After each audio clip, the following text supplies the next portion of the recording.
dalam kondisi normal, kita ini lebih banyak pakai kolbu atau lebih banyak pakai pikiran?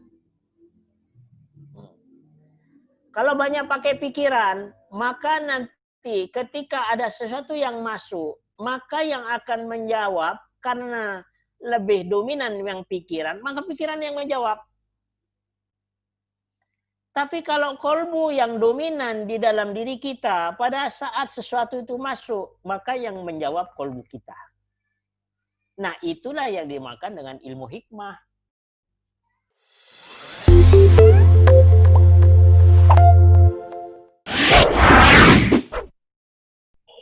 Assalamualaikum Mas Andi, izin. Oh ya, silakan Bu Endang.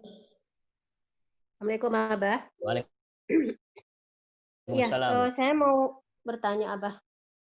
Berarti ilmu hikmah itu bisa dicapai oleh siapapun yang memang istiqomah pada Allah dan juga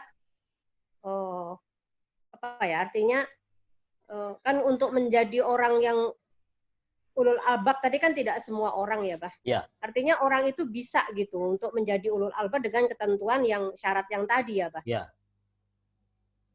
Terus misalkan gini, Bah, dalam kehidupan sehari-hari itu ya, saya sering merasakan ada sesuatu hal yang kadang saya tidak merasa nyaman tanpa sebab. Tidak nyaman tanpa sebab. Tapi ini tidak berlangsung lama gitu loh. Nah, kalau dalam keadaan seperti itu saya selalu entah mood saya itu artinya tuh baik atau tidak, tapi saya paksakan untuk istiqomah membaca Al-Quran misalnya.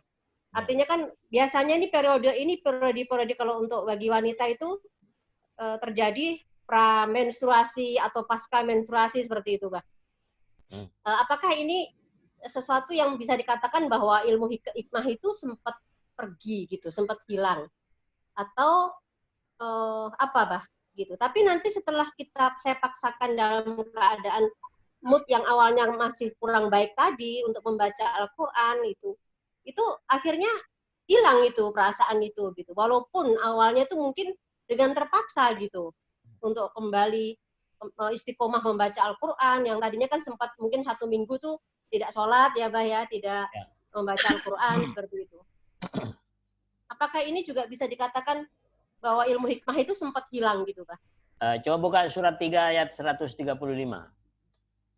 Dan juga orang-orang yang apabila mengerjakan perbuatan keji atau mendolimi diri sendiri, segera mengingat Allah, lalu memohon ampunan atas dosa-dosanya, dan siapa lagi yang dapat mengampuni dosa-dosa selain Allah, dan mereka tidak meneruskan perbuatan dosa itu sedang mereka mengetahui.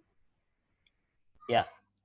Jadi artinya bahwa ketika orang itu dalam kondisi istiqomah, kalau di dalam hadis itu bunyinya begini. Ittaqu firasatal mu'min.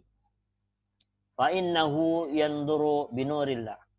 Takutlah kepada firasatnya orang mukmin, orang-orang yang beriman. Fa innahu yanduru binurillah. Karena sesungguhnya dia melihat dengan cahaya Allah. Jadi artinya bahwa ketika ada satu sinyal atau dalam musibah apapun yang terjadi, kemudian kita langsung berorientasi kepada Allah, artinya bahwa ibaratnya sesuatu yang otomatis yang ada di dalam diri kita itu bekerja. Tapi kalau misalnya ada sesuatu yang masuk atau dalam musibah atau ada apapun bentuknya, kemudian respon dari kita adalah panik, ketakutan, kayaknya ini dunia mau kiamat. Nah, itu artinya bahwa orang itu sesungguhnya tidak punya ilmu hikmah.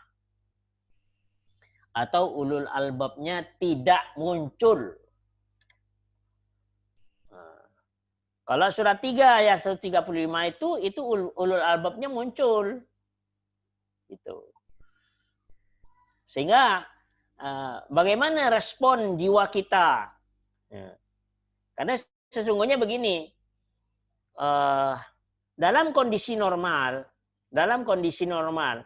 kita ini lebih banyak pakai kolbu atau lebih banyak pakai pikiran? Kalau banyak pakai pikiran, maka nanti ketika ada sesuatu yang masuk, maka yang akan menjawab karena lebih dominan yang pikiran, maka pikiran yang menjawab. Tapi kalau kolbu yang dominan di dalam diri kita, pada saat sesuatu itu masuk, maka yang menjawab kolbu kita. Nah, itulah yang dimakan dengan ilmu hikmah.